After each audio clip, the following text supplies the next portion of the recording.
अखण्डमण्डलाकारं व्याप्तं येन चराचरं तत्पदं दर्शितं येन तस्मै श्रीगुरुवे नमः।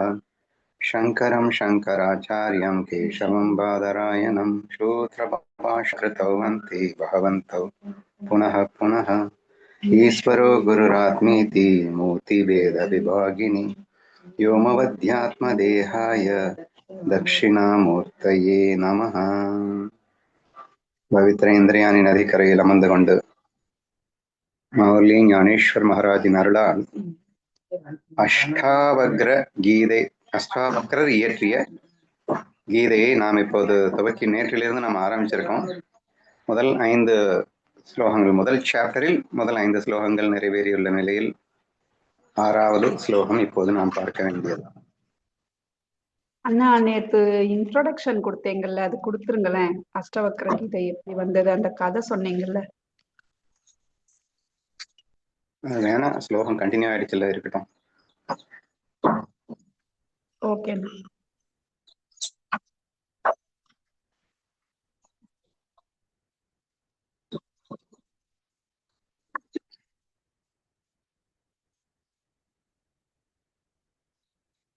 ஓகே, 6வது ஸ்லோகம்.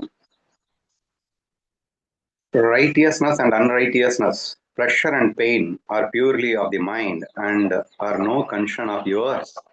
You are neither the doer nor the reaper of the consequences, so you are always free. ஏற்கனவே சொன்ன மாதிரி இந்த கீதை முழுக்கவே ஞான தத்துவம், ஸ்ட்ரைட்டாவே ஹையஸ்ட் தத்துவத்தை மட்டுமே பேசக்கூடியது. அந்த கர்மயோகம், பக்தி யோகம் அப்படிங்கிறதெல்லாம் தாண்டி டைரக்டாக ஞான யோகத்தை மட்டுமே சொல்லக்கூடிய ஒரு விஷயமாக அமைந்திருக்கிறது அப்படிங்கிறத பார்த்தோம். ஒரே ஒரு ஸ்லோகத்திலேயே சித்த சுத்தியை பத்தி பேசிவிட்டு அடுத்தடுத்த ஸ்லோகங்கள்ல எக்ஸ்ட்ரீம் நாலேஜஸ் நம்ம கொடுக்க ஆரம்பிச்சிருந்தார். ஸோ போன ஸ்லோகத்துல உன்னை உடலாக நினைக்காதே, நீ தூய அறிவே என்று முடிவு செய் அப்படின்னு சொல்லிவிட்டு, எக்ஸாம்பிளுக்கு நீ உடலா நினைக்கிறதுனாலதான் நீ பிராமணன், நான் இந்த சாதி, நான் சத்திரியன் அப்படின்னு நினைக்கிற தோணுது, அல்லது நான் பிரம்மச்சாரி, நான் வானப்பிரஸ்தன் சன்னியாசின்னு நினைக்க தோணுது. பட் அதெல்லாம் இந்த உடலுக்குத்தான் சேருமே தவிர உனக்கல்ல. நீ அந்த உடலை கடந்த நிலையில் இருக்கின்ற தூய அறிவு என்று உணரும் போது கண்களால் காணக்கூடிய எதுவும் நீயா இருக்க முடியாது என்றும், நீ எதிலும் ஒட்டாதவன், உருவமற்றவன், அனைத்திற்கும் சாட்சி. இந்த நிலையில போன ஸ்லோகம் முடிந்திருந்தது. ஸோ அதை தொடர்ந்து இந்த 6வது ஸ்லோகத்துல ரொம்ப எக்ஸ்ட்ரீமா சொல்லியிருக்கிறார். ஏன்னா நம்ம ஞானேஸ்வரியில சுத்த சாத்விக் நிலையை எட்டிய பிறகு சில விஷயங்கள் பேசப்படும். அந்த விஷயங்கள் தான் இந்த கீதையினுடைய ஸ்டார்டிங்லேயே பேசப்படுது அப்படிங்கிறத நீங்க புரிஞ்சுக்க ட்ரை பண்ணணும். ஏனென்றால் தர்மம் அப்படிங்கிறது தான் தலையாக காக்க வேண்டும் அப்படிங்கிறது தான் சாத்விக குணத்துல சொல்லப்படும். பட் அதையும் கடக்கும் போதுதான் தர்மம் அதர்மம் இரண்டையுமே நீ கன்சிடர் பண்ணணும்னு அவசியம் இல்லை அப்படிங்கிற மாதிரி எல்லாம் வரும். ஸோ அதை இந்த 6வது ஸ்லோகத்திலேயே அவர் ஸ்டார்ட் பண்ணியிருக்காரு. ஏன்னா அவர் அந்த தூய அறிவாக உன்னை முடிவு செய்து விடுன்னு சொல்லியாச்சு. அப்போ தர்மம் அதர்மம் அப்படிங்கிறதும் எதற்காகன்னா மாயை சம்பந்தத்தில் இருக்கக்கூடிய இந்த உடல் சம்பந்தப்படுறது தான். நல்லது செய்தால் நல்லது நடக்கும், கெட்டது செய்தால் கெட்டது நடக்கும். யாருக்கு? இந்த உடலுக்கு. நீ கர்மங்களையே கடந்தவன், அனைத்திற்கும் ஆதியாக இருப்பவன், உனக்கு கர்மங்களே கிடையாது. அப்ப தர்மம் அதர்மம் எதுவுமே உனக்கு கிடையாது. அந்த பரபிரம்மத்திற்கு தர்மமும் கிடையாது அதர்மமும் கிடையாது. என்ன கடைசியில் இப்படி சொல்லிட்டீங்க, தர்மம் கூட கிடையாதா அப்படின்னு கேட்டீங்கன்னா, ஏங்க இருக்கிறதே ஒண்ணு, அது பாட்டுக்கு இருக்கு. அது என்னத்தை நீங்க தர்மத்திற்கும் அதர்மத்திற்கும், ரெண்டாவது இந்த மாயை லீலை பண்ணும்போதுதான் டுவாலிட்டியில தான் அவனுக்கு நான் தீங்கிழைத்து விட்டேன், அப்ப அதான் தர்மம். அவனுக்கு நான் நல்லது செய்தேன், அது தர்மம். நீங்க டுவாலிட்டியே இல்லை அப்படின்னா அந்த இடத்துல நீங்க தர்மத்துக்கும் அதர்மத்துக்கும் எங்க போவீங்க? நான் உனக்கு தர்மம் செய்தேன், நான் உனக்கு அதர்மம் செய்தேன் அப்படின்னு சொல்றதுக்கு ரெண்டாவதுன்னு ஒண்ணு இருக்கணும்ல. எப்ப ரெண்டாவதுன்னு ஒண்ணு இல்லையோ அப்பவே நீ தர்ம அதர்மங்களை கடந்த நிலையில் இருக்கின்றாய் என்று சொல்லிவிடலாம் அல்லவா? நான் முதல்ல என்ன சொல்றாருன்னு முழுசா படிக்கிறேன், ஒவ்வொன்னா பார்ப்போம். தர்மம் அதர்மம், இன்பம் துன்பம் ஆகியவை மனதை சார்ந்தவை, உனக்கு சொந்தமானவை அல்ல. நீ செயலை செய்பவனும் அல்ல, அதன் பலனை அனுபவிப்பவனும் அல்ல. நீ கர்த்தாவும் அல்ல, நீ போக்தாவும் அல்ல. எனவே நீ எப்போதும் சுதந்திரமானவன் என்று உணர்ந்துகள். ஸோ இதுதான் இந்த 6வது ஸ்லோகத்துல சொல்லியிருக்கு. எல்லா ரகசியத்தையும் ஒட்டுமொத்தமா ஒரே ஓயில ஒரு ஸ்லோகத்திலேயே உடைச்சு தள்ளிட்டாரு. புரிஞ்சுக்கிறது தான் ரொம்ப ரொம்ப கஷ்டம். சரியா? அப்போ தர்மம் அதர்மம் உனக்கில்லை, இன்பம் துன்பம் உனக்கில்லை. அப்ப யாருக்கு இருக்கு அப்படின்னா அது மனதை சார்ந்தவை. மனசு அப்படின்னா என்ன? எண்ணங்கள். எண்ணங்கள் அப்படின்னா என்ன? எண்ணங்களால் தோற்றுவிக்கப்பட்ட இந்த உலகை சார்ந்தவைன்னு வச்சுக்கோங்க. எண்ணங்களை சார்ந்தவை அப்படின்னா எண்ணங்களால் தோற்றுவிட்ட இந்த மாயையை சார்ந்தவை, இந்த நாடகத்திற்கு சார்ந்தவை. ஏன்னா அந்த நாடகத்துக்கு தேவை, தர்மம் தேவை அதர்மம் தேவை அப்படிங்கிறது எல்லாமே ஒரு நாடகத்துக்கு. இப்போ வந்து ஒரு டைரக்டர் வந்து சினிமாவை எடுக்கணும் அப்படின்னு ஆசைப்பட்டாருன்னா ஆட்டோமேட்டிக்கலி அங்க வந்து ஒரு ஹீரோ அப்படிங்கிற ஒரு கேரக்டர், தர்மத்தை காக்கும் ஒரு கேரக்டர், அப்புறம் வில்லன் அப்படின்னு ஒரு கேரக்டர், அதர்மத்திலேயே வாழும் ஒரு கேரக்டர், இப்படின்னு ரெண்டு கிரியேட் பண்ணணும். அதற்கப்புறம் அந்த அதர்மம் வந்து ரொம்ப ஆரம்பத்துல ரொம்ப ஜெயிக்கிற மாதிரி காட்டணும். அப்புறம் கடைசியில ஹீரோ வந்து அந்த அதர்மவாதியை அழிச்சிட்டு இந்த ஹீரோ ஜெயிக்கிற மாதிரி காட்டணும். இதுதானங்க எல்லா படத்துலயும் நடந்துட்டு இருக்கு. அப்ப நம்ம படத்துலன்னா இப்ப இந்த வாழ்க்கை என்ற சினிமா கண்ணன் எடுக்கிற இந்த சினிமாலையும் அதை தானே நடத்தணும். சரியா? இங்க கண்ணன் எடுக்கிற சினிமான்னு சொன்ன உடனே இப்ப கண்ணன் யாரோ ரெண்டாவதா வந்துட்டாங்கன்னு நீங்க நினைச்சிருவீங்க. பியூர் அட்வைசத்துல இருந்து பார்க்கும்போது உங்க கல்பனையால் நீங்கள் உருவாக்குகின்ற சினிமான்னு சொன்னாதான் கரெக்டா இருக்கும் இல்லையா? கண்ணனை நீங்க தானே. அப்படி இருக்கும்போது நீங்கள் உங்கள் கற்பனையால் உருவாக்கி அந்த சினிமாவிற்கு அப்கோர்ஸ் இந்த தர்மம் தேவை அதர்மம் தேவை, அதன் விளைவாக இன்பம் தேவை துன்பம் தேவை, இதெல்லாமே இருக்கு. யாருக்குன்னா கற்பனையில் இருக்கு, கற்பனையை செய்கின்ற மனதிற்கு இருக்கு. ஆனா உனக்கு எப்படிதான் இருக்கும்?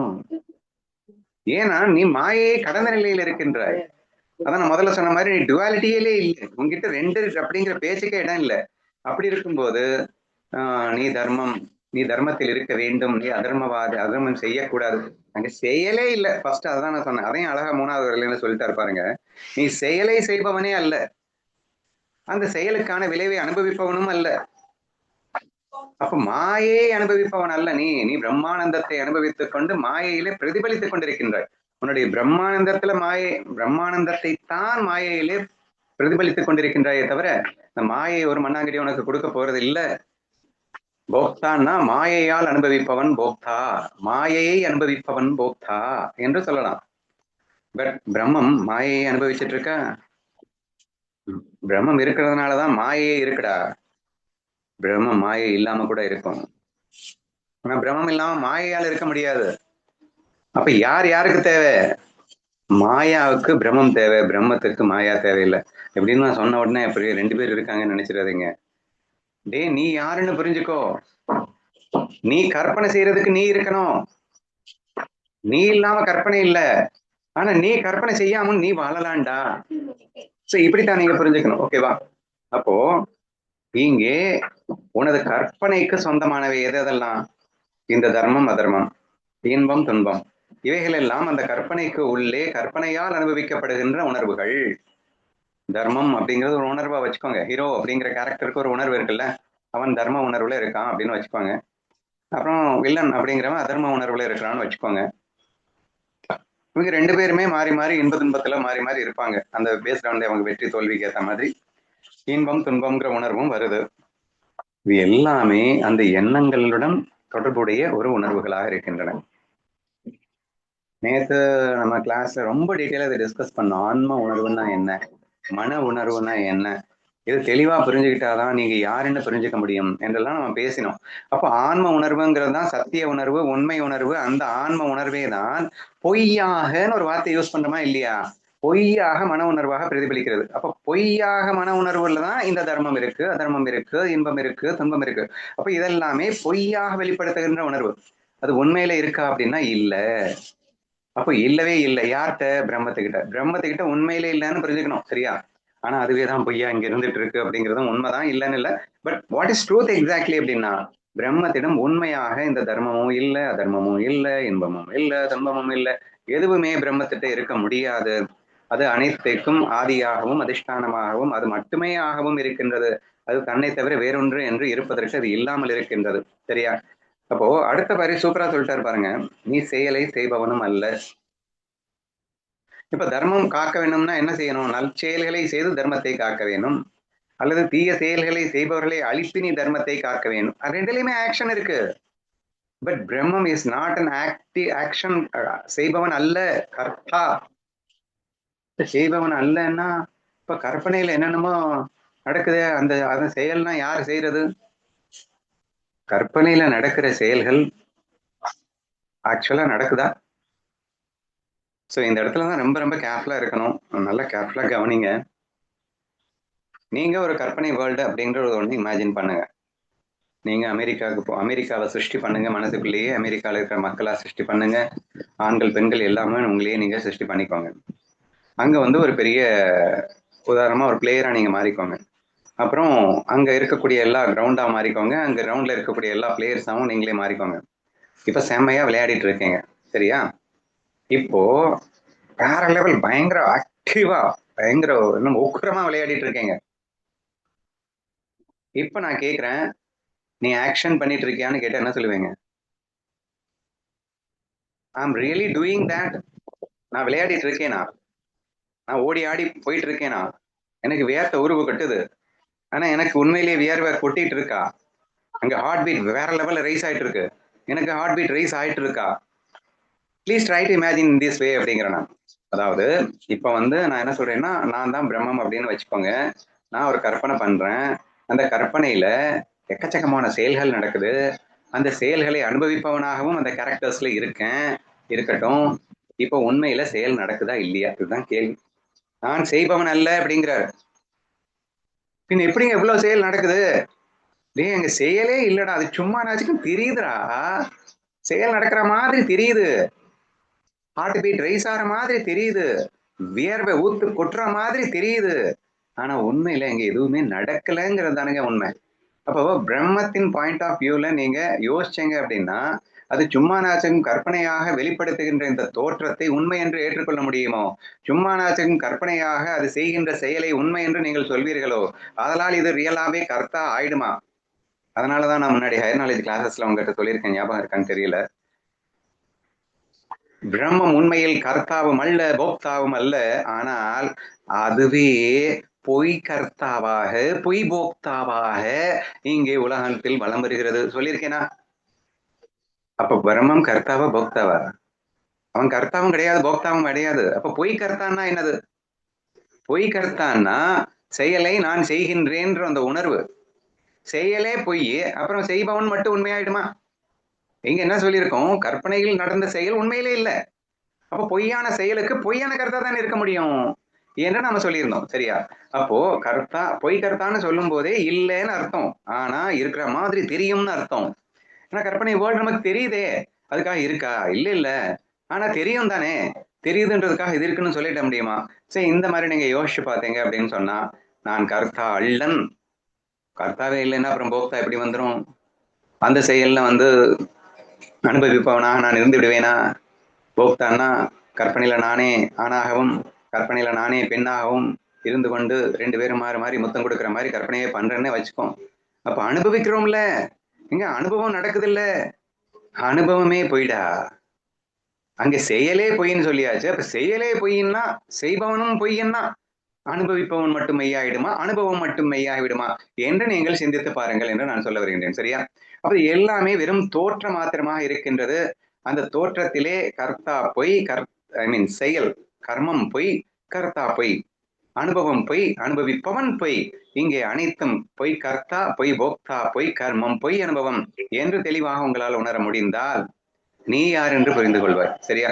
அப்ப பிரம்மமான நீ, அப்ப அவர் அங்க கான்செப்ட்ல எங்க இருந்து பேசிட்டு இருக்காரு? ஒன்னு வந்து ஹையஸ்ட் பிரம்ம சத்தியத்துல இருந்து பேசிட்டு இருக்காரு. நீ பிரம்ம சத்தியத்துல இருந்து என்ன சொல்றாரு? நீ கர்த்தா இல்லை அப்படிங்கிறாரு. உண்மைதானே? நீ போக்தா இல்லை அப்படிங்கிறாரு. உண்மைதானே? மாயை நீ ஒண்ணு அனுபவிக்கலையே, உன்னுடைய அனுபவத்தை தானே மாயையில பட்டு பிரதிபலிச்சிட்டு இருக்க. உன்னுடைய கற்பனை தானே மாயையில வந்துட்டு இருக்கு. மாயை என்ன மண்ணாங்கட்டி உனக்கு கொடுத்துச்சு? மாயை எனக்கு ஏதாவது அனுபவம் கொடுக்க முடியுமா? இப்ப நல்லா யோசிச்சு பாருங்க, please listen to me very very carefully here. மாயை எனக்கு அனுபவத்தை கொடுக்குதா இல்லையா? நிறைய பேருக்கு பெரிய கன்ஃபியூஷன், சரியா? நீ கற்பனை பண்ண ஏங்க, மாயை எனக்கு வேற லெவல் அனுபவத்தை கொடுச்சதுங்க. அப்படியே நான் கற்பனையில அனுபவிச்சேன் பாருங்க, அப்பா அப்பா அப்பா, ரியலா கூட அந்த அனுபவம் வராதுங்க. மாயையில அப்படி அனுபவிச்சேன். மாயையில நீ அனுபவிச்ச, சரி ஓகே. எதை அனுபவிச்ச அப்படிங்கறத யோசிக்கணும். எதை அனுபவிச்சான்? உண்மையிலேயே அங்க பெண் இருந்ததா? உண்மையிலேயே ஒரு 2 கேரக்டர் இருந்ததா? 2 கேரக்டர் வந்து கொஞ்சி கொண்டு இருந்ததா? உண்மையிலேயே இல்ல. உண்மையிலேயே இல்லாத ஒன்று உனக்கு எப்படி அனுபவத்தை தரும்?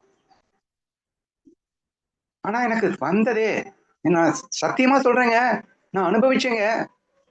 லூசு, நீ அனுபவிச்ச வாஸ்தவம் தான். நீ எதை அனுபவிச்சேன்னு யோசிடா. நீ எதை அனுபவிச்ச? உன்னுடைய சச்சிதானந்த உணர்வைத்தான் அனுபவித்தாய். உன்னிடம் இருக்கின்றது ஒரே ஒரு உணர்வு தான். அந்த சச்சிதானந்த ஒரே உணர்வு தான் இங்கே ஆணாக பெண்ணாக உலகமாக பொய்யாக விரிந்தது. அப்போ பொய்யாக விரிந்த அத்தனை உணர்வும் எந்த உணர்வுன்னா சச்சிதானந்த உணர்வு தான். அப்போ உண்மையில் இருக்கின்ற அந்த ஒரே சச்சிதானந்த உணர்வு கற்பனையாக ஆணாக பெண்ணாக உலகமாக விரிந்தது. விரிந்த அத்தனையும் உன்னுடைய ஒரிஜினல் சச்சிதானந்த உணர்வே பொய்யாக விரிந்தது. இதுதானங்க கற்பனை வரல நிஜம். சரி, அப்புறம் அப்ப எனக்கு நான் அனுபவிச்சேனே அப்படின்னா எதை அனுபவிச்ச நீ? உன்னுடைய சச்சிதானந்த உணர்வைத்தான் நீ அனுபவிச்ச. சச்சிதானந்த உணர்வை சுகம் போல் அனுபவித்தாய், துக்கம் போல் அனுபவித்தாய், கோபம் போல் அனுபவித்தாய், பயம் போல் அனுபவித்தாய். இது எல்லாமே சச்சிதானந்த உணர்வையே பொய்யாக விதவிதமாக நீ மாற்றி மாற்றி அனுபவித்தாய். எப்படித்தானே சொல்ல முடியும்? நம்ம மாய உனக்கு சுகத்தை கொடுத்துச்சு அப்படிங்கிற. நீ இல்லைன்னா மாயையே இல்லடா. நீ கற்பனையை ஸ்டாப் பண்ணிட்டா அது ஒண்ணுமே பண்ணாதடா. அங்க ஒண்ணுமே இருக்காதுடா. நீ கற்பனை பண்ணிட்டு இருக்கிற வரைக்கும் தான்டா அங்கு உலகமே தெரியுது உனக்கு. நீ கற்பனையை ஸ்டாப் பண்ண மட்டும் அந்த உலகமே தெரியாது. தெரியாத உலகம் உனக்கு ஏதாவது கொடுத்துருமோ? அப்ப இந்த உலகத்திற்கே ஆதியாக இருக்கின்ற நீ அனுபவிக்கின்றாய் அப்படின்னா உன்னை நீ அனுபவிக்கின்றாய்னு தானே அர்த்தம். ஏன்னா நீ மட்டும்தானே இருக்க. நீ மட்டும்தானே பொய்யா உலகமா விரிஞ்ச அந்த எல்லாத்தையுமே இருந்த. அங்கே கிடைத்த அனுபவம் கூட, அந்த பொய் அனுபவமும் கூட உனது உணர்வின் பிரதிபலிப்பு தானே.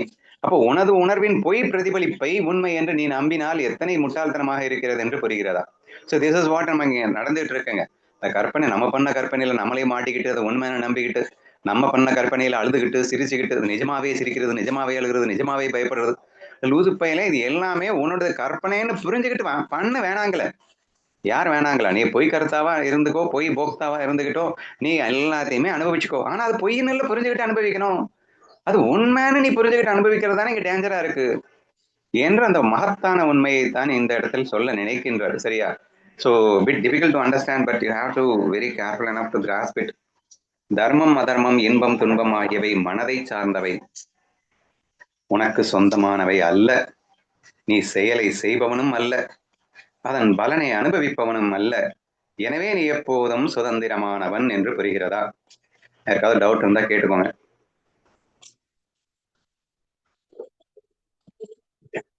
ஆனா இது அந்த த்ரீ செக்டார்ஸ்ல இருந்து பார்க்கும்போது மனதின் காரியமே அப்படின்னா விவகாரிக சத்தாவும் பிரதிபாஷிக சத்தாவும் ஜீவனோட மனசுல இருந்து தோன்றக்கூடிய கற்பனைகள், அது உண்மை கிடையாது. அப்படிங்கிறதுல இருந்து பார்க்கும்போது தர்ம அதர்மம் நன்மை தீமை இது எல்லாமே பொய் அப்படிங்கிற பேசிஸ்ல நம்ம புரிஞ்சுக்கலாம். பாரமார்த்திக சத்தியத்திலிருந்து இவர் பேசி இருக்கின்றார். பாரமார்த்திக சத்தியத்திலிருந்து நீங்கள் பார்த்தீர்கள் என்றால் தர்மமோ அதர்மமோ இன்பமோ துன்பமோ கர்த்தாவோ போக்தாவோ எதுவும் அங்கே இருப்பதற்கு வழியில்லை. ஆனால் விவகாரிகம் மற்றும் பிரதிபாதிக சத்தையிலே இவைகள் எல்லாம் உண்டு. ஆனால் அவைகளோ உண்மையே அல்ல, அது வெறும் மாயத் தோற்றம் என்று புரிந்து கொண்டாலும் சரி. ஓகேவா?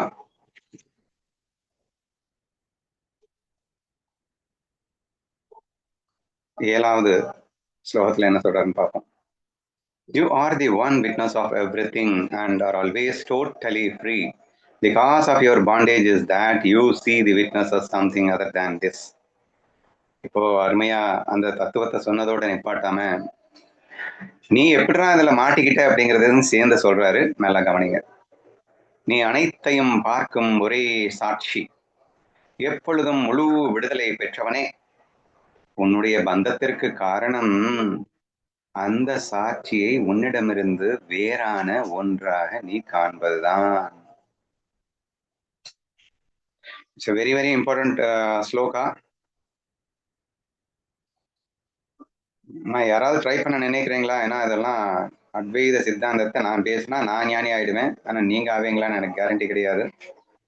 ஸோ இதை ஆழமா நீங்க சொல்ல முயற்சி பண்ணும்போது உங்களுக்குள்ள ஆழமாகும். அதாவது நீ அனைத்தையும் பார்க்கும் ஒரே சாட்சி, எப்பொழுதும் முழு விடுதலை பெற்றவனே. உன்னுடைய பந்தத்திற்கு காரணம் சொல்லியிருக்காரு, அதை மட்டும் யாராவது எக்ஸ்பிளைன் பண்ணுங்க. உன்னுடைய பந்தத்திற்கு காரணம் அந்த சாட்சியை உன்னிடமிருந்து வேறான ஒன்றாக நீ காண்பதுதான் இருக்கு. அதை எப்படி புரிஞ்சுக்க போறோம்? அந்த ஒண்ணுக்கு மட்டும் எக்ஸ்பிளைன் கொடுக்க போதும். அதாவது உன்னுடைய பந்தத்திற்கு காரணம் அந்த சாட்சியை உன்னிடமிருந்து வேறான ஒன்றாக நீ காண்பதே. எப்படி அண்டர்ஸ்டாண்ட் ஆகுதுன்னா, இங்க சாட்சி அப்படிங்கிறது ஆதாரம். ஆதாரமா இருக்கிறது என்ன அப்படின்னா அந்த பரமாத்மா மட்டும்தான். அந்த பரமாத்மா வந்து எனக்குள்ள என்னுள்ள கலந்து எல்லா செல்கள்லயும் எல்லாமாவும் அவன் தான் இருந்துட்டு இருக்கான்.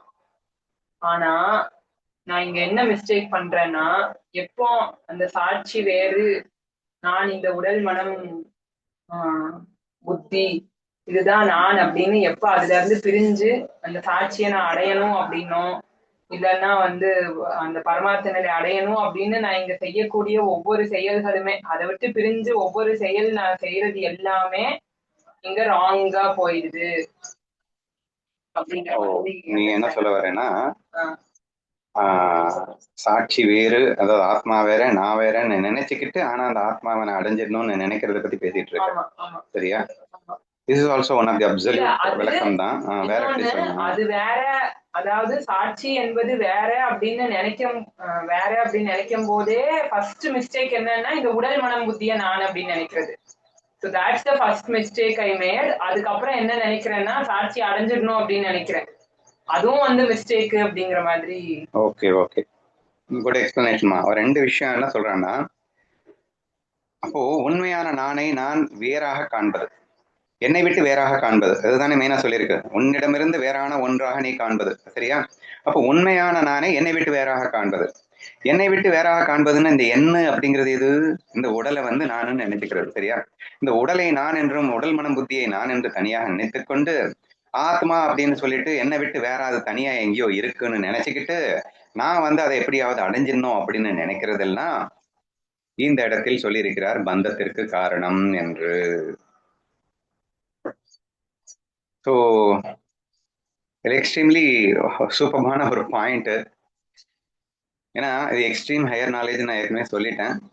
ஸோ ஞானேஸ்வரியில் என்ன சொல்லியிருக்கேன்னா, வேற எங்கேயோ சொல்லியிருப்பாரு, ஞானம் பழகுவதே நின் பந்தம் அப்படிங்கிற மாதிரி ஒரு இடத்துல வரும். சரியா? என்னையா சொல்றீங்க, ஞான பயிற்சி செய்யறதே பந்தமா, ஞானம் பழகுறதே பந்தமா? ஏன்னா ஏற்கனவே நீ அதுதானே, நீ அதை சொரூபமாவே இருந்துகிட்டு அப்ப அதை விட்டு நீ வேறையா நினைக்க போய் தானே நீ வந்து அதுக்குண்டான முயற்சியும் பயிற்சியும் பண்ணிட்டு இருக்க. அப்ப நீ பழகிட்டு இருக்கனாலே நீ வேறையா நினைக்க போய் தானே, அதுவாவே நீ இருக்க, நீ என்னடா பழகணும், நீ என்னடா செய்யணும் என்ற ஒரு உச்சகட்ட தத்துவத்தை தான் இங்கே இன்டைரக்டாக வலியுறுத்தி இருக்கின்றார். சரியா?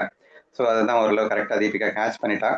ஸோ அந்த இடத்துல ஈகோக்கு எக்ஸ்பிளனேஷன் கொடுக்கும்போது அந்த ஈகோ அப்படிங்கிறது நார்மலா இருக்கிறவங்களை கூட சிந்திக்காம இருக்கிறவங்களை கூட விட்டுடும். ஆனா ஞான பயிற்சி செய்யறவங்களதான் இறுக்கி பிடிச்சிக்கும். அப்படின்னா மற்றவங்களாவது எதை பத்தியும் சிந்திக்காம தமசுல அவங்க ஏதோ பண்ணிட்டு இருப்பாங்க, பிரம்மத்தையும் யோசிக்க மாட்டாங்க, உடல் மனம் புத்தியையும் யோசிக்க மாட்டாங்க. பட் ஞான பயிற்சி செய்யறவங்க தான் நம்ம ஜாஸ்தியா இந்த பிரம்மத்தையும் இந்த உடல் மனம் புத்தியையும் பிரிச்சு பிரிச்சு பிரிச்சு பார்த்துக்கிட்டே இருப்போம். இன்னொரு சூப்பர் எக்ஸாம்பிள் சொல்றேன். ஞானேஸ்வரியில் ஒரு இடத்துல என்ன சொல்லியிருப்பாருன்னா, பெரும்பாலும் அகங்காரத்தை இந்த சாதகர்களின் கழுத்தையே கட்டி தொங்கிக் கொண்டிருக்கும், ஞானிகளின் கழுத்தையே கட்டி தொங்கிக் கொண்டிருக்கும் ரேஞ்சுக்கு அவர் பேசியிருப்பாரு. சரியா? அது மீனிங் என்னன்னா, சாதகனின் கழுத்தையே அகங்காரம் கட்டி தொங்கிக் கொண்டிருக்கும் அப்படின்னா. ஏன்னா இவன் சாதகன் வந்து ரொம்ப தீவிரமா இருக்கான், இந்த ஈகோ அழிச்சிடணும்னு. அப்ப ஈகோ அழிச்சிடணும் அப்படின்னு ரொம்ப தீவிரமா இருக்கும்போது இந்த 24 மணி நேரமும் அந்த ஈகோவை வந்து திங்க் பண்ணிட்டே இருக்கான். அழிக்கிறதுக்காக திங்க் பண்ணாலும் ஈகோவை திங்க் பண்றான். ஆனா என்ன நினைச்சு திங்க் பண்றான்? அது தன்னை விட்டு வேறாக இருக்கின்றது. அதாவது அப்படி சொல்ல முடியாது, அகங்காரத்தை அழிக்க வேண்டும் அப்படின்னு நீ நினைக்கிற. சரியா? அகங்காரம்ங்கிறது நீயா ஒரு பொய் தோற்றமா ஏற்படுத்தியதுதான். அப்ப அழிக்கணும்னு நினைக்கிறது யாரு, அழிய போறது யாரு? அது தெரியாமலே நம்ம பிராக்டிஸ் பண்ணிட்டு இருக்கோன்றது புரியுதா? எங்க ஆத்மஸ்வரூபத்தை நான் அடையணும்னா நான் இதை அழிக்கணும் அப்படின்னு நீங்க சொல்றீங்கன்னு வச்சுக்கோங்களேன். ஆத்மஸ்வரூபமாகவே இருந்து கொண்டு அதை அடைவதற்கு நீ எதை அழிக்க போற? அப்ப அது அகங்காரமாகவே இருந்து கொண்டு அதை அழிக்கணும்னு நினைக்கிற. எதை எப்படி முடியும்? உடல் மனம் புத்தியாவே இருந்து கொண்டு அதை எப்படி நான் அழிக்க முடியும்? ஸோ ஃபர்ஸ்ட் ஆத்மாவே நான்ற ஒரு முழுமையான தெளிவு வரணும். அது வந்துருச்சுன்னா நீ எந்த பிராக்டிஸும் பண்ண தேவையில்லை என்ற ஒரு அற்புதமான விளக்கத்தை தான் இங்கே தருகிறார். சரி, நம்ம ஸ்டெப் பை ஸ்டெப்பா போவோம். அதாவது ஃபர்ஸ்ட் வந்து அந்த பிரம்மத்தின் அதிஷ்டானம், இந்த சாட்சி அப்படிங்கிறது இங்க சொல்லியிருக்கார். இந்த சாட்சி அப்படின்னா நீங்க கொஞ்ச நேரத்துக்கு முன்னாடி நம்ம இந்த மனசுக்கும் ஆன்மாவுக்கும் ஒரு விஷயத்தை ரொம்ப டெப்தா பார்த்தோம். அந்த டெப்தா பார்க்கும்போது நம்ம என்ன ஒரு புரிஞ்சுக்கிட்டோம் அப்படின்னா, உனது கற்பனை அப்படிங்கிறது மாயை அப்படின்னு பார்த்தோம், மன உணர்வுன்னு பார்த்தோம். இப்ப ரெண்டு விஷயம், ஆன்ம உணர்வு, மன உணர்வு, அப்ப ரெண்டு விஷயம் வந்திருக்கு. ஆனா ரெண்டு இல்ல, ஒண்ணுதான். நம்ம வந்து ஒரிஜினல் கான்சியஸ்னஸ், ரெஃப்ளெக்டட் கான்சியஸ்னஸ் சொல்றோம், அல்லது பிரம்ம உணர்வு, சிதாபாஸ் அப்படின்னு சொல்லியிருக்கோம். சரியா? சரி, இப்போ இதுல இந்த விட்னஸ் அப்படிங்கிற அந்த பெயர் எதுக்கு பொருந்தும் அப்படின்னு சொன்னா, அந்த பிரம்ம உணர்வுக்கு பொருந்தும்னு புரிஞ்சுக்கணும். ஓகேவா? அப்போ மாயையில் தென்படுகின்ற அனைத்து உணர்வுகளுக்கும் அதிஷ்டானமாக இருப்பது, அதற்கெல்லாம் ஆதியாக இருப்பது, இது இருக்கிறதுனாலதான் அதுவே இருக்குன்னு சொல்லக்கூடிய ஒரு உணர்வுக்கு சாட்சின்னு பேரு. அப்ப இது அனைத்தையும் நான் கண்டு கொண்டிருக்கிறேன். இப்ப நான் கற்பனை பண்ணிட்டு இருக்கேன்னா என் கற்பனையில இருக்கிறது எல்லாத்தையும் நான் பார்த்துட்டு தானே இருக்கேன். அப்ப அனைத்திற்கும் சாட்சியாக நான் இருக்கின்றேன் என்று நீங்கள் இந்த பார்க்கிறேன் அப்படிங்கிறத எடுத்துக்கோங்க, அல்லது மூலமாக இருக்கின்றேன், ஆதியாக இருக்கின்றேன், அதிஷ்டானமாக இருக்கின்றேன், பேஸாக இருக்கின்றேன்னு எடுத்துக்கோங்க, அல்லது பிரம்ம உணர்வு, மன உணர்வு அப்படின்னு ரெண்டு சொல்லப்பட்ட அந்த தெளிவான விளக்கத்துல அந்த பிரம்ம உணர்வையே சாட்சி என்று சொல்லப்படுகிறது என்று புரிந்து கொள்ளுங்கள். ஓகேவா? இப்ப சாட்சின்னா என்னன்னு விளக்கம் வந்துச்சா? இனி அந்த சாட்சியாக நீ இருக்கும்போது எப்போதும் நீ முழு விடுதலை பெற்றவனாகவே இருக்கின்றாய். நீ எப்போதும் முழு விடுதலைன்னு என்ன அர்த்தம்? நீ மோட்சத்துலதான் இருக்கேன்னு அர்த்தம். இனிமே நீ மோட்சம் அடைய வேண்டியவன் அல்ல, நீ பிரம்ம உணர்வு, ஆதலால் நீ விடுதலை பெற்றவனே. ஏன்னா நீ மன உணர்வு இல்லையா? மன உணர்வு உணர்விலிருந்து தோற்றுவிக்கப்பட்ட ஒரு பொய் உணர்வு. பட் நீ யாருன்னா நீ பிரம்ம உணர்வு. சரியா?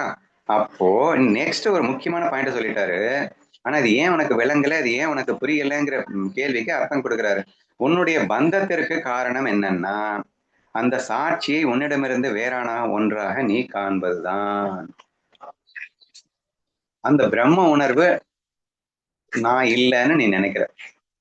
உன்னை பொறுத்த வரைக்கும் அந்த மன உணர்வுல சிக்கிக்கிட்டு அந்த மன உணர்வு மட்டுமே நான் நினைக்கிறேன். பிரம்ம உணர்வுன்னு ஒண்ணு இருக்கிறதே உனக்கு தெரியலன்னு சொல்லிடலாம்.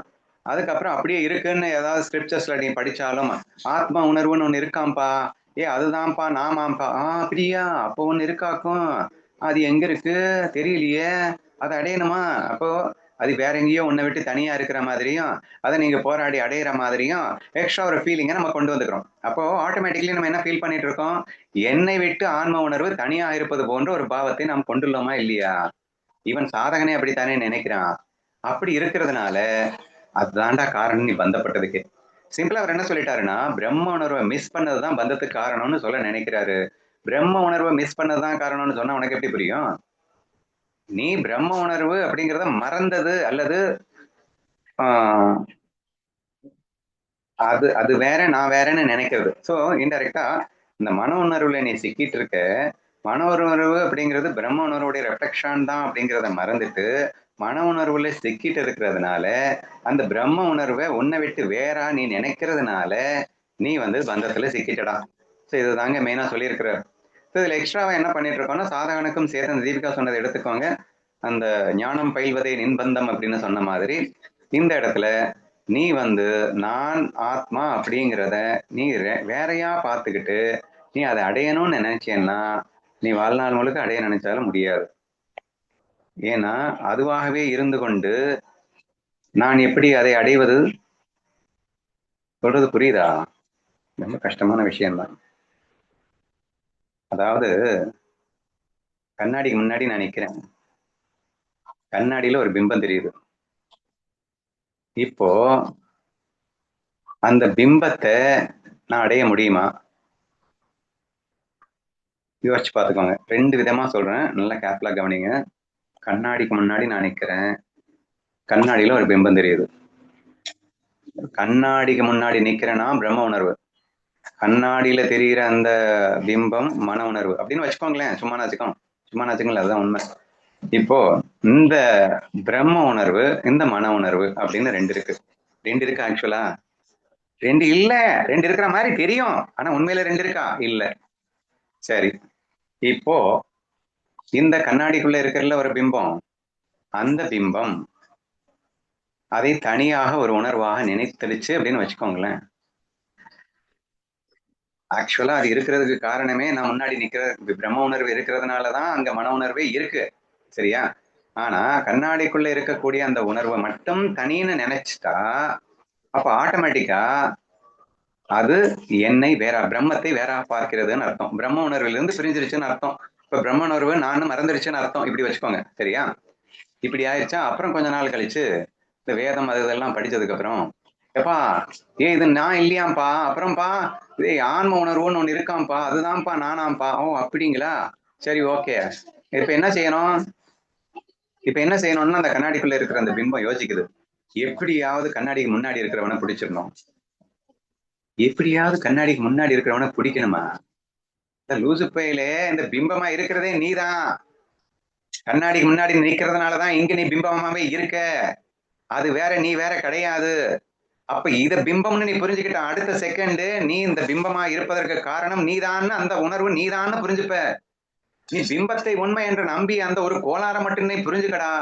இந்த பிம்பத்தை உண்மை என்று நம்பிக்கொண்டு நீ 1000 தான் நீ ஆன்மாவை பிடிச்சிடணும்னு நினைச்சாலும் பிடிக்க முடியாது. ஏன்னா நீ இதை உண்மைன்னு நம்பிட்டு இருக்க. அப்ப இது நான் அல்லன்னு நினைச்சா ஆட்டோமேட்டிக்கா நீ முன்னாடி இருக்கிறவன் நான் தானே புரிஞ்சிட போறது இல்ல. இருக்கிறதே ஒருத்தன் கண்ணாடிக்கு முன்னாடி இருந்துகிட்டு பிம்பத்தை பார்த்துக்கிட்டு கடைசியில பிம்பத்துல இருக்கக்கூடிய தனின்னு நினைச்சுக்கிட்டு கடைசியில கண்ணாடிக்கு முன்னாடி இருக்கிறவன பிம்பம் பார்க்க போகுதான். எப்படி பாக்குறது? எங்க ரெண்டு இருந்தா தானே இன்னொன்னு பார்க்க முடியும். இருக்கிறதே ஒன்னா அது அதுவே தானே பாத்துக்கணும். அதுவே பாத்துக்க வேண்டிய அவசியம் இருக்கா? அதை விட கொடுமை. ஏன்னா நானா இருக்கேன்னா நான் ஏன் என்ன பார்க்கணும்? அதை நான் பார்த்துதான் தெரிஞ்சுக்கணும்னு அவசியம் என்ன இருக்கு? ஏன்னா நான் பார்த்துக்கவும் முடியாது. அப்ப நானும் உணரணும், அவ்வளவுதானே. அப்ப ஏன் உணர்வு இல்லாம போச்சு? மன உணர்வுல சிக்கினதுதான் காரணம். அப்ப மன உணர்வை தனியா நினைச்சதுதான் காரணம். பிரம்ம உணர்வை விட்டு மன உணர்வு தனியா இருக்குன்னு நீ புரிஞ்சுக்கிட்டதுதான் காரணம். பிரம்மமே நான்கிறது நீ மறந்ததுதான் காரணம். அல்லது மன உணர்வை நான் என்று நினைத்ததுதான் காரணம். எப்படி வேணா வச்சுக்கோங்கப்பா. இப்ப ஓரளவு புரியுதா? இப்ப உன்னுடைய பந்தத்திற்கு என்ன காரணம்? சாட்சியை உன்னிடத்திலிருந்து வேறான ஒன்றாக காண்பதுதான். பிரம்மத்தை மறந்ததுதான். பிரம்ம உணர்வு நான் அல்ல என்று நினைத்ததுதான். அல்லது மன உணர்விலே சிக்கிக்கொண்டு அதுவே நான் என்று நினைத்ததுதான். இதெல்லாம் நீங்க புரிஞ்சுக்கிட்டீங்கன்னா இந்த ஸ்லோகத்துக்கான விளக்கம் தெரிந்திருக்கும் என்று நான் நினைக்கின்றேன். நெக்ஸ்ட் போலாமா?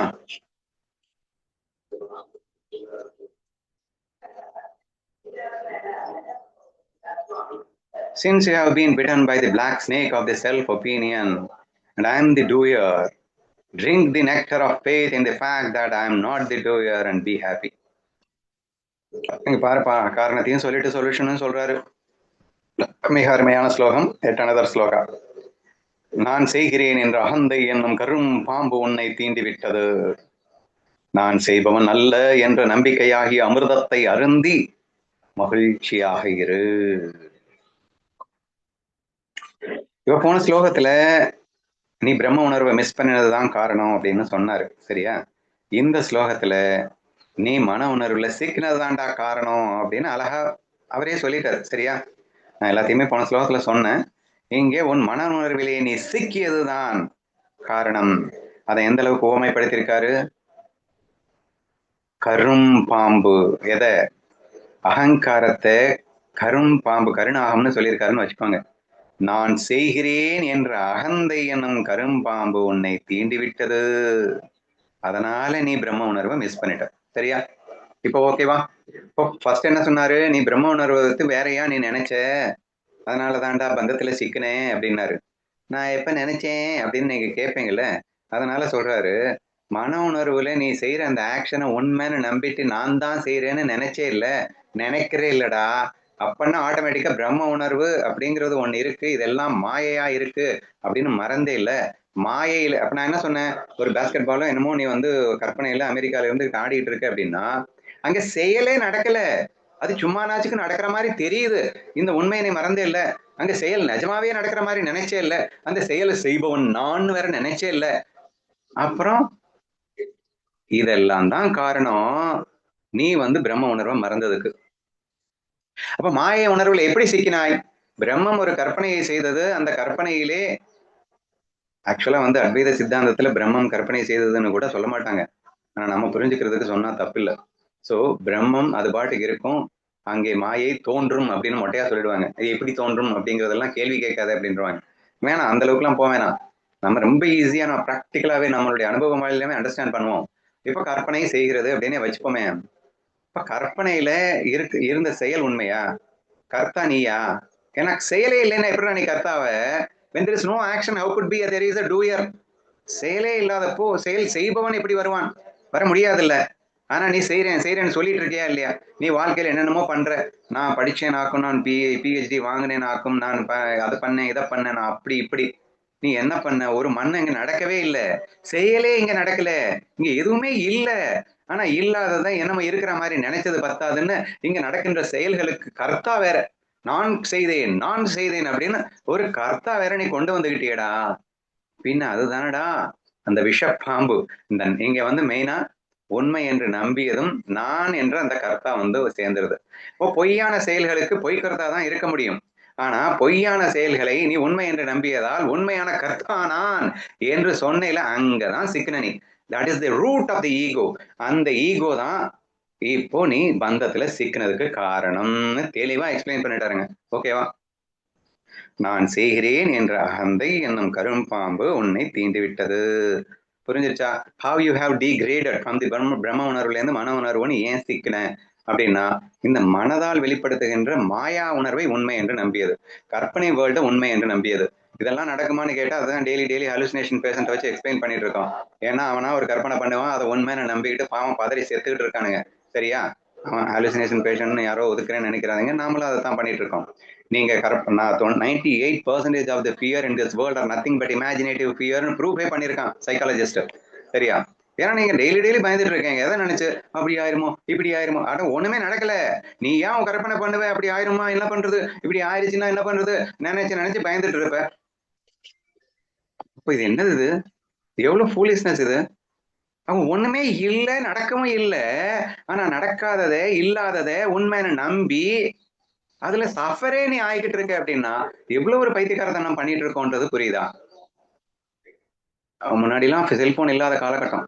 பொதுவா வீட்டுக்கு வர்றதுக்கு கணவன் ஒரு எப்பயுமே 8 மணி 10 மணிக்கு வீட்டுக்கு வருவாருன்றது ஒரு 2 ஹவர் லேட் ஆகிடக்கூடாது. ஐயோ அவருக்கு ஆக்சிடென்ட் ஆயிருக்குமோ, அவருக்கு அப்படி ஆயிருக்குமோ, ஏதாவது ஆயிடுக்குமோ அப்படின்னு நினைச்சு பதறி செதறி சின்ன பின்னமா ஆயிடக்கூடிய அந்த கேசஸ் எல்லாம் இமேஜின் பண்ணி பாருங்க. இல்ல இப்ப உங்களுக்குள்ள என்னென்ன மாதிரி இமேஜினேட்டிவ் இயர்ஸ் ஓடுதுன்னு இமேஜின் பண்ணி பாருங்க. அப்போ அது எப்படிங்க நாங்க இல்லாததை போயிட்டு இருக்கிறதுன்னு நம்புவோம் அப்படின்னு கேட்டாதீங்க. நீங்க அப்படித்தானே இருக்கோம் நம்ம எல்லாருமே. உண்மை அதாவது நான் பிரதிபாதிக்க சத்தையை சொல்லிட்டு இருக்கேன். இல்லாதது இருக்குன்னு நம்புற ஹாலுசினேஷன் பேஷண்ட். இங்க இருக்கிற உலகமே இல்லைன்னு வேற நம்ம நிரூபிச்சாச்சு. அதுவும் எண்ணத்தாலானதுன்னு விவகாரிய சத்தையும் நிரூபிச்சாச்சு. எப்பவோ உருவாக்குன எண்ணம் தானடா இதுவும் இல்லடா. அப்போ உண்மையான உலகத்தையே இல்லைன்னு நம்ம நிரூபிச்சுட்டு இருக்கோம். ஆனா நீ பொய்யான உலகத்தை உண்மைன்னு நம்பி, நான் சொல்லிட்டு இருக்கிறது பிரதிபாதிக்க சத்தையே உண்மைன்னு நம்பி, உன்னுடைய கற்பனை உலகத்தையே உண்மைன்னு நம்பி நீ செத்து சுண்ணாம்பாயிட்டு இருக்க.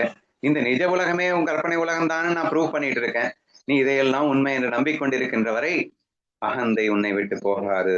அகந்தை எனும் கருணாகம் உன்னை கடித்து விட்டதால் நீ இப்படித்தான் நம்பிக்கொண்டிருப்பாய் என்றும் வைத்துக் கொள்ளுங்களேன். சரியா? இப்ப நம்ம எல்லாம் இப்படி இருக்கிறதுக்கு காரணம் தெளிவா சொல்லிட்டாரு. இந்த மாயாவை உண்மைன்னு நம்புறதுனால. சரியா? 2 மாயமே பொய், நல்லா புரிஞ்சுக்கணும். விவகாரிக சத்தை என்று அழைக்கப்படும் இந்த நிஜ உலக மாயையும் பொய், அல்லது நீ கற்பனையால் நீயாக பண்ணி பயப்படுற அந்த மாயையும் பொய். 2ம் பொய் என்ற இந்த தெளிவான புரிதல் இல்லாம போயிட்டு இதை உண்மைன்னு நம்புறதுதான் அகந்தைக்கு மூல காரணம் அப்படிங்கறது தெளிவா சொல்லிட்டாரு. இப்ப அந்த அகந்தைய விஷம்னு சொல்லிட்டாரு. ஓகேவா? இந்த விஷத்தை முறிக்கிற மருந்து வேணும்ல. மருந்து என்னது? பெருநாகத்துக்கு ராஜநாகத்துக்கு விஷத்துக்கு மருந்து இருக்கா? இருக்கு. அது என்னதுன்னா அமிர்தம். ஒரு அமிர்தம்ன்ற மருந்தை தர்றேன்டா, அதை வச்சுக்கிட்டு நீ அதுல இருந்து மீண்டு வெளியே வா. ஏன்னா தீண்டிடுச்சு நமக்கெல்லாம். இப்ப நமக்கு சொல்யூஷன் வேணும் இல்ல. சரி புரியுதுங்க, இப்ப நான் எப்படி மாட்டிக்கிட்டு இருக்கேன்னு எனக்கு புரிஞ்சிருச்சுங்க, எனக்கு மீட்டுறதுக்கு வழிய சொல்லுங்க அப்படின்னா, நான் செய்பவன் அல்ல என்ற நம்பிக்கையாகிய அமிர்தத்தை அருந்தி மகிழ்ச்சியாக இரு அப்படின்னு சொல்யூஷன் கொடுத்துட்டாரு. நான் செய்பவன் அல்ல அப்படின்னு நான் எப்படி நினைக்கிறது அப்படின்னா, உன் கற்பனையில செயலே நடக்கலன்னு முதல்ல முடிவு பண்ணு. செயலே இல்லாதவனுக்கு செய்பவன் எப்படிங்கிறது வருவான்னு முடிவு பண்ணு. அப்ப நான் செய்யறேன் அப்படிங்கிற எல்லா முட்டாள்தனத்துக்கும் ஒரு முடிவு கட்டு. சரி, இப்போ இந்த நான் செய்கிறேன் செய்பவன் அல்ல அப்படிங்கிறத நமக்கு அமிர்தம் அப்படின்னு சொல்லி கொடுத்துட்டாருங்க. இதை நீங்க எப்படி நீங்க அப்ளை பண்ண போறீங்க, எப்படி பிராக்டிஸ் பண்ண போறீங்கன்றதுதான் நம்ம கீ ஃபேக்டர். ஓகேவா? இப்போ நற்செயல்களாகட்டும் தீய செயல்களாகட்டும் ரெண்டுமே எல்லாருமே என்ன பண்ணிட்டு இருக்காங்கன்னா நான் செய்கிறேன்ற பாவத்துல தான் பண்ணிட்டு இருக்கான். திருடன் வந்து தீய செயல்களை பண்றான், நான் செய்கிறேன் அப்படிங்கிற நான் வந்து எவ்வளவு அறிவாளி தெரியுமா, எப்படி ஈஸியா பணத்தை சம்பாதிக்கிறதுன்னு எனக்கு தானே தெரியும், உங்களுக்கு எல்லாம் தெரியாது இல்ல என்று அவன் தன்னை சாமர்த்தியமாக நினைத்துக் கொண்டு நான் செய்கிறேன் அப்படின்ற ஃபீலிங்ல தான் திருடிட்டு இருக்கான். அதே மாதிரி நான் 4 பேருக்கு நல்லது பண்ணிட்டு இருக்கேன், நான் பிசினஸ் பண்றேன் அப்படி இப்படின்னு சொல்லும் போது நீ செய்யற அப்படிங்கிற ஃபீலிங்ல நீங்க பண்ணிட்டு இருக்கீங்க. ஓகே, இப்போ அங்க நான் செஞ்சாதானங்க, நான் இல்லாம எப்படிங்க இந்த ஆக்ஷன்லாம் நடக்கும் அப்படின்ற ஒரு ஃபீலிங் நமக்கு எல்லாம் வந்துட்டு இருக்கு. பெஸ்ட் தீர்வு இந்த நான் செய்கிறேன் அப்படிங்கிற பாவம் நமக்கு ஒழியணும் அப்படின்னா நீ எதுவுமே செய்யலைன்னாலும் இந்த உலகம் அற்புதமா இயங்குறத நீ பார்க்கலாம். நம்ம நினைச்சிட்டு இருக்கோம் நான் செய்யறதுனாலதான் எல்லாமே நடந்துட்டு இருக்கு அப்படின்னு. நீ எதுவுமே செய்யலைன்னாலும் இங்க எல்லாமே நடக்கும். அப்படின்னா நான் முயற்சியோடு செய்கிறேன். எத்தனையோ செயல்கள் நீங்க பண்ணிட்டு இருக்கீங்க, நீங்க செய்வீங்க, ஆனா நீங்க முயற்சி இல்லாம பண்ணுவீங்க. ஆட்டோமேட்டிக்கா உங்களை ஏதோ ஒரு சக்தி இயக்கி கொண்டு ஒரு விதத்தை செய்வதை நீங்க எப்பப்ப நீங்க அனுபவிச்சுட்டு தான் இருக்கீங்க. உங்கள் முயற்சியின்றி நான் என்ற அந்த பாவமே இல்லாம எத்தனையோ செயல்கள் நம்ம பண்ணிட்டு தான் இருக்கோம். ஆனா நம்ம எல்லாம் உணர்றதே கிடையாது. சரியா? ஆனா இப்போ நமக்குள்ள இருக்கிற ஹார்ட் பீட், நம்மளுடைய உள் உறுப்புகள் இது எல்லாமே நம்ம இயங்கிட்டு தான் இருக்கு. ஆனா இதை நான் செய்கிறேன்னு நீங்க நினைச்சா இயங்கிட்டு இருக்கு. நீங்க செய்யறீங்கன்னு நீங்க நினைக்கிறது இல்லை, நான் செய்யலன்னு நினைக்கல, ஆட்டோமேட்டிக்கா நடக்குது இல்ல. ஏன்னா இந்த உடம்பு என்பதை உள் உறுப்புகள் அனைத்தையும் ஆட்டோமேட்டிக்கா இயங்கி கொண்டிருக்கும் போது அது ஒரு செகண்ட் நின்றுச்சுன்னா நீ காணாம போயிடுவ. அப்படிப்பட்ட ஒரு மகத்தான சக்தி ஒன்று இங்கே தானாக இயங்கிக் கொண்டிருக்கும் போது இங்க நான் செய்கிறேன் ஏன்னு சொல்வானேன். நான் கொஞ்சம் இறங்கிதான் பேசுறேன். ஆக்சுவலா செயலே இல்லை, அதனால செய்பவன் இல்லைன்னு சொன்னாதான் பியூர் அத்வைத தத்துவத்துல வரும். சரியா? ஆனா இருக்குன்னு நினைச்சா கூட, கொஞ்சம் ஈஸ்வர தத்துவத்தோட மிக்ஸ் பண்ணி பேசிட்டு இருக்கேன், இருக்குன்னு நினைச்சா கூட இது ஆட்டோமேட்டிக்கா தானே நடக்குது. ஏனென்றால் செய்பவன்ன்றது ஈஸ்வரன்ற ஒரு கான்செப்ட் இருக்குல்ல மாயைக்குள்ள. தயவுசெய்து புரிஞ்சுக்கோங்க, நான் கொஞ்சம் இறங்கியே பேசிட்டு இருக்கேன், மாயைக்கு உள்ள நின்னு பேசிட்டு இருக்கேன். மாயையில கூட நீங்க செய்யல, நீங்கள் செய்பவர்கள் அல்ல. அப்ப செய்பவன் யார் அப்படின்னா ஈஸ்வரன் என்ற ஒரு தத்துவம் இருக்கின்றது. அந்த தத்துவம் தான் அனைத்தையும் இந்த உலகத்தை செய்து கொண்டிருக்கின்றதே தவிர நீ செய்பவன் அல்ல என்று நீ உணர முயற்சிக்க வேண்டும். சரியா? ஈஸின்றதுனால நான் கொஞ்சம் கீழே இறங்கி பேசிட்டு இருக்கேன். சோ இந்த உலகத்துல எங்க நான் செய்யலைன்னா எப்படிங்க நடக்கும், நான் செய்யல நான் தானேங்க செஞ்சாகணும் அப்படின்னு நீ பேசிட்டு இருக்க. இந்த உலகத்துல எதையுமே நீ செய்யல, இறைவன் அனுமதியோடு தான் நீ செய்து கொண்டிருக்கின்றாய். இறைவன் தான் உன்னை செய்ய வைத்துக் கொண்டிருக்கின்றான். நீ செய்கின்ற செயல்கள் இறைவன் செய்வதை நான் செஞ்சுட்டேன் நீ ஏன் நினைச்சுக்கிற? ஏன் நீ செஞ்சுட்டேன்னா எல்லாத்தையும் செய்ய வேண்டியதானே? ஏன் செஞ்சு காட்ட வேண்டியதானே? நீ நினைச்சதெல்லாம் பண்ணி காட்ட வேண்டியதானே? அது முடியல. முடியலன்னா ஒருத்தன் அனுமதிச்சாதான் முடியுதுன்னா அவன் தான் அவனை செய்ய வைக்கிறான்னா அப்ப செய்வது அவனைத்தும் அவனு நீ ஒத்துக்கலாம்ல. நான் எவ்வளவோ போராடி பார்த்துட்டேங்க, என்னால முடியலன்னு ஏன் சொல்ற? நீ தானே செய்யற, செய்யி. ஆனா முடியலன்னு அட்லீஸ்ட் எந்தெந்த இடத்துல நம்ம தோல்வி அடைந்தோமோ அந்த நேரத்திலேயாவது இறைவன் ஒருத்தன் இருக்கான்னு புரிஞ்சுக்கணுமா இல்லையா?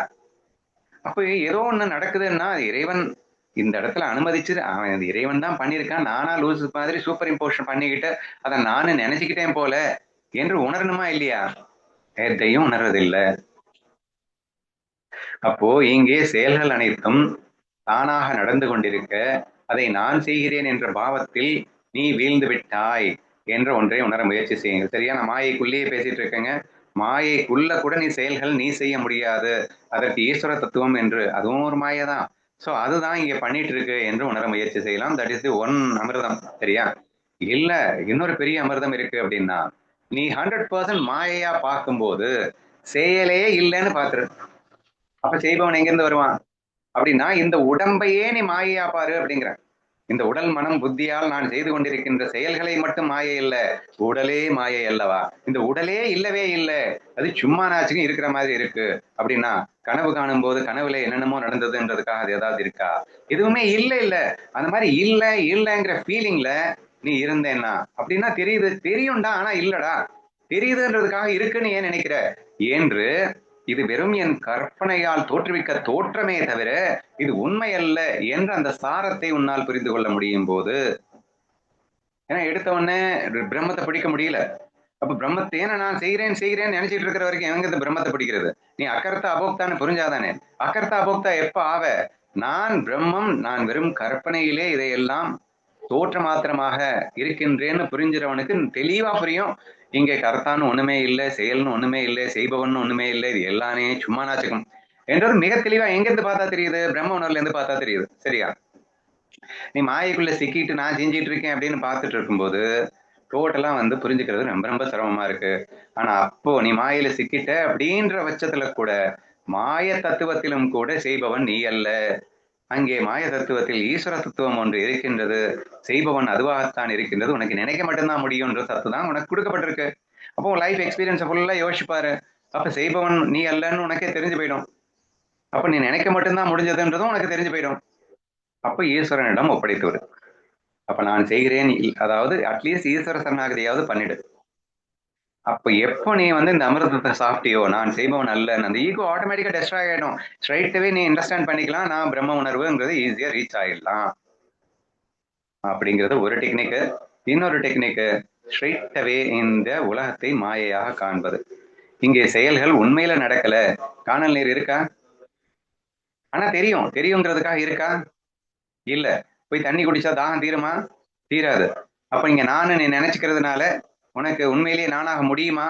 ஆக முடியாது. அப்ப செய்பவன் ஆக முடியவே முடியாது. ஏன்னா அங்க செயல் இருந்தா தானே செய்பவன் ஆக முடியும். செயலே இல்லாதப்ப இப்படி செய்பவன் ஆகிறது சான்ஸே இல்ல. அப்ப அந்த தண்ணியை குடிச்சு தாகத்தை தீக்கிற மாதிரி நீ நடிக்கலாம். உண்மையில தாகம் தீருமா? நடிக்கும். தாகம் தீராது.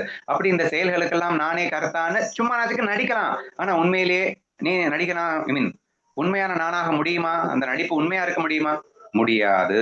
சோ இப்படியெல்லாம் நீங்கள் உணர்ந்து கொள்ள முயற்சி செய்யுங்கள். அதாவது எப்படி தாகம் தணிந்தது என்று பொய்யாக அவன் நடிக்க முடியுமோ, அப்படி நானே கர்த்தா என்று பொய்யாக வேண்டுமானால் சொல்லிக்கொள்ள முடியுமே தவிர உண்மையாக கர்த்தான்னு சொல்லிக்க முடியாது. ஏன்னா அங்க செயலே இல்லையே. செயலே இல்லாம கர்த்தா எங்கிருந்து வந்தான் என்றெல்லாம் நீங்கள் புரிந்து கொள்ள முயற்சிக்கும் போது ஸ்ட்ரெயிட்டவே இது கற்பனைன்னு புரிஞ்சிடும், இது மாயைன்னு புரிஞ்சிடும். இது மாயைன்னு புரிஞ்ச அடுத்த செகண்ட் பிரம்மம் தான் சத்தியம்னா ஆட்டோமேட்டிக்கா புரிஞ்சிடும் என்ற விஷயத்தை புரிந்து கொண்டால் இந்த ஓவிக்கான விளக்கம் புரிந்திருக்கும் என்று நம்புகின்றேன். ஏதாவது டவுட்ஸ் இருக்கா? பிராக்டிஸ் பண்ணிடலாமா?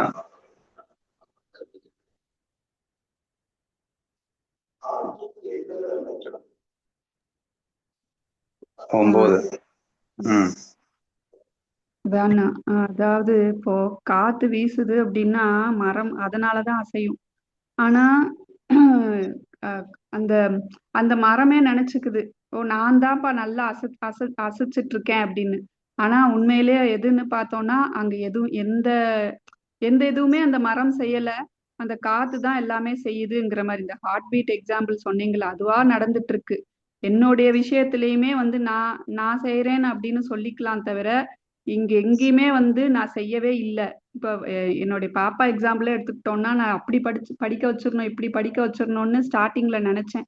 ஆனா அதுவாவே என்னமோ அந்த பிரகிருத்தியே என்னைய வேற சைடு இழுத்துட்டு போறதையும் பாக்குறேன். எந்த சக்திடா இப்படி நான் நினைச்சிருந்ததை காட்டிலும் வேற இதா அதை திசை மாத்தி திருப்பிட்டு போகுது அப்படிங்கிற ஆச்சரியத்தையும் பார்த்துட்டு இருக்கேன் ஒவ்வொரு நாளும். சோ எதுவுமே நான் செய்யல அப்படிங்கிறது ப்ரூஃப் ஆகுதுதான். ஓகே. ஸோ அந்த ஏதோ ஒரு சக்தி அப்படிங்கிறது நீ ஈஸ்வர சக்தியாக பார்த்து அந்த நான் சொன்ன அந்த ஃபர்ஸ்ட் பாயிண்ட்ல இருந்து நீங்க இதை புரிஞ்சுக்கலாம்.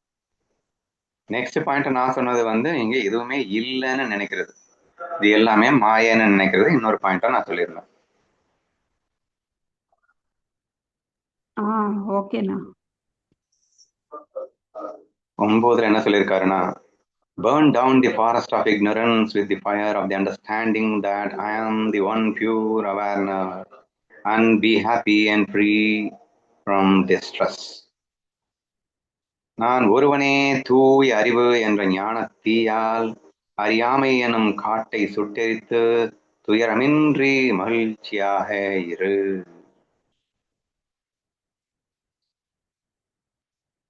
இப்போ ஃபர்ஸ்ட் நான் செய்பவன் அல்ல, இந்த மாயை அப்படிங்கிறது இல்லவே இல்லை. அப்போ அந்த கர்த்தா நான் இல்லை. அப்ப மாயைன்னு உண்மைன்னு நம்பிடுறது அந்த நம்பிக்கையை உடைச்சிரு. ஸோ இதுதான் பேசிக்க. சரியா? அதை உடைச்சிட்டேன்னா ஆட்டோமேட்டிக்கா நீ பிரம்ம உணர்வுன்னு புரிஞ்சுப்பேன் நான் சொன்னேன்னா இல்லையா? அதை அப்படியே அடுத்த ஸ்லோகத்துல கொடுத்துருக்காரு பாருங்க. எந்த அளவுக்கு அந்த ஸ்டெப் பை ஸ்டெப்பா வந்து நமக்காக கீதையில உணர்த்தப்படுகிறதுன்னு யோசிங்க. எப்படி நீ மாட்டிக்கிட்டேன்னு சொன்னாரா? அப்புறம் மாட்டிக்கிட்டே இருந்து தப்பிக்கிறதுக்கு வழி சொன்னாரா? நான் செய்கிறேன்னு நினைக்கிறது தான் பிரச்சனைன்னு சொன்னாரு. நான் செய்கிறேன் அல்ல அப்படின்னு நீ நினைச்சிட்டேன்னா நீ தப்பிச்சிடலான்னு உபாயத்தை சொன்னாரா? இந்த உபாயம் உனக்கு எதை தரும்னா நான் பிரம்ம உணர்வு என்ற அந்த ஒரு ஆத்ம தத்துவத்தை உனக்கு கொடுத்து விடுகிறது. தூய அறிவே நான் அப்படின்னா பியூர் கான்சியஸ்னஸ் அல்லது நம்ம ஒரிஜினல் கான்சியஸ்னஸ் அல்லது பிரம்ம உணர்வு தான் இந்த தூய அறிவு அப்படின்னு சொல்லப்படுகிறது. சச்சித் அப்படின்னு சொல்லக்கூடிய சத்தான சித்து. இங்க சித்துனால்தான் அறிவு, சரியா? கான்சியஸ்னஸ் சொல்லக்கூடியது சத்தான சித்து அப்படின்னு சேர்ந்து புரிஞ்சுக்கணும், சரியா? அப்போ இந்த தூய அறிவே நான் அப்படிங்கிறது எப்ப உணர்வேன்னா, போன ஸ்லோகத்துல செய்பவன் நான் அல்ல என்ற எப்ப தீர்மானத்துக்கு வரையோ, எப்ப இதை மாயேன்னு 100% தெளிவா புரிஞ்சுக்கிறியோ, அப்ப இது மாயேன்னா மாயைக்கு அதிர்ஷ்டானா யாருன்னா தூய அறிவா தான் இருக்க முடியும். இப்ப பிரம்ம உணர்வு மன உணர்வுன்னு சொன்னோம். பிரம்ம உணர்வே மன உணர்வாக மாறி உலகமா விரிந்ததுன்னு சொன்னோம். அப்போ நீ வந்து மன உணர்வுல சிக்கினதுனால பிரம்ம உணர்வை மறந்துட்டேன்னு சொன்னோம். மன உணர்வுல இருந்து வெளியே வரணும்னா நான் செய்கிறேன் என்ற பாவத்தை உடச்சேரி அக்கர்த்தாவில் நீ கர்த்தா கர்த்தா நினைக்கிறத விட்டுட்டு நான் அக்கர்த்தான்னு ஃபீல் பண்ணு, நீ அபோக்தான்னு ஃபீல் பண்ணு. அப்படி ஃபீல் பண்ண மொமெண்ட்ல நீ ரியலைஸ் பண்ணிடுவேன் நீ தாண்டா தூய அறிவுன்னு, சரியா? அந்த தூய அறிவுன்னு நீ ஃபீல் பண்ண. ஸோ இங்கதான் அந்த பாயிண்ட் தான் தெளிவா மென்ஷன் பண்றாரு. நான் ஒருவனே தூய அறிவு. நீங்க முக்கியமா அந்த நான் ஒருவனே கூட அண்டர்லைன் தட் வேர்ட். பிகாஸ் நீ ஒருத்தன் தான் இங்க இருக்க, வேற யாருமே இல்ல. மன உணர்வால் தோற்றுவிக்கப்பட்ட ஒட்டுமொத்த உலகமும் வெறும் மாயை. அப்ப இருக்கின்ற சத்தியம் என்னன்னா வந்து நீ மட்டும்தான் என்று நீங்கள் புரிந்து கொண்டால் நான் ஒருவனே தூய உணர்வு என்ற ஞானத்தீயால் அறியாமை எனும் காட்டை சுட்டெரித்து துயரமின்றி மகிழ்ச்சியாக இரு. அறியாமை என்னும் காடுனா என்னது? மாயை உண்மைன்னு நீ நம்பினது, அதுக்கு பேர் அறியாமைன்னு சொன்னோம். அதை எப்படி நீ சுட்டெரிக்க முடியும்? மாயைய மாயான்னு புரிஞ்சுக்கிறதன் வாயிலாக அல்லது நானே தூய உணர்வுன்னு புரிஞ்சுக்கிறதன் வாயிலாக. 2 உபாயத்தை கொடுத்தாச்சு. போன ஸ்லோகத்துல நான் செய்பவன் அல்ல, இது நான் அகர்த்தா, எப்ப இது மாயை அப்படின்னு புரிஞ்சுக்கோ, சரியா? இந்த ஸ்லோகத்துல அப்ப அதை புரிஞ்சுக்கிட்ட மொமெண்ட்ல உனக்கு இன்னொன்னு புரிய வரும், இந்த தத்துவம், ஆத்ம தத்துவம், நான் தூய உணர்வு என்று.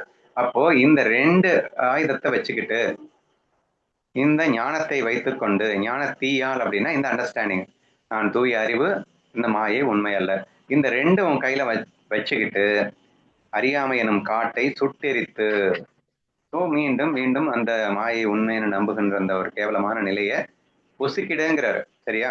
பொசுக்கி துயரமின்றி மகிழ்ச்சியாக வாழலாமே அப்படின்னு சொல்லி இந்த 9வது ஸ்லோகத்துல நமக்கு டிப்ஸ் கொடுத்துட்டாரு.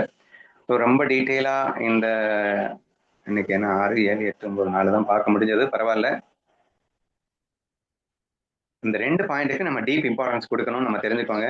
நீங்க அக்கர்த்தான்ற ஃபீலிங் ரொம்ப ரொம்ப முக்கியம். ஏன்னா நான் கர்த்தான்னு நீங்க சொல்லிட்டீங்கன்னாலே கண்டிப்பா மாயில சிக்கிட்டீங்கன்னு தான் அர்த்தம். அப்ப மாயில இருந்து வெளியே வர்றதுக்கு ஒரே ரீசன் அவர் தான் சொல்லியிருக்காரு, நான் செய்கிறேன்னா அகந்த இருக்கு கரும்பாம்பு தீண்டிடுச்சுன்றாரு. அப்ப நான் செய்கிறேன்ற பாவம் போகணும் அப்படின்னா நான் செய்பவன் அல்லங்கிற ஃபீலிங்க்கு வா, இந்த அமிர்தத்தை சாப்பிடு அப்படின்ட்டாரு. எக்ஸ்ட்ரீம்லி பியூட்டிஃபுல்லான ஒரு டிப்பு. இந்த ஒன்னை மட்டும் நீங்க ப்ராக்டிஸ் பண்ணாலே நம்ம எங்கேயோ போயிடலாம். Let whatever happen let it happen. But நான்ற ஃபீலிங்கை தூக்கு. நடக்கிறது நடந்துட்டு இருக்குப்பா, நான் என்னப்பா செய்யறேன் அப்படின்னு சொல்லிட்டு விடு. நீ சும்மா விட்டேன்னா உனக்குள்ள இருந்த இறைவன் உன்னை இயக்கும் அதிசயத்தை காணலாம். சோ நீ எதுவுமே பண்ணலனாலும் ஆட்டோமேட்டிக்கா உன்னுடைய உடம்பு இயங்குவதையும் தானாக இயங்கிய செயல்கள் நடப்பதையும் நீ காணலாம். எதுவுமே நடக்கலைனாலும் ஒன்னும் குளிமுடிக்கு போகாது அப்படிங்கிறதையும் உணரலாம். அப்ப இதெல்லாம் நீ உணரும் போது ஆட்டோமேட்டிக்கா நீ பிரம்மத்தை உணர்வாய். செய்பவன் அல்ல என்ற நம்பிக்கை ஆகிய அமிர்தத்தை தான் நீ அருந்தும் போதும் ஈகோ அடிபடும். அப்ப நான் ஒருவனே தூய அறிவு என்ற ஞானத்தை உனக்கு கிடைக்கும். விளைவாக அறியாமை எனும் காட்டை தொட்டெரித்து துயரமின்றி மகிழ்ச்சியாக நீ வாழ முடியும் என்று மிக அழகாக இன்றைய சத்சங்கம் நிறைவடைந்திருக்கின்றது. டவுட்ஸ் இருந்தா கேட்டுக்கோங்க.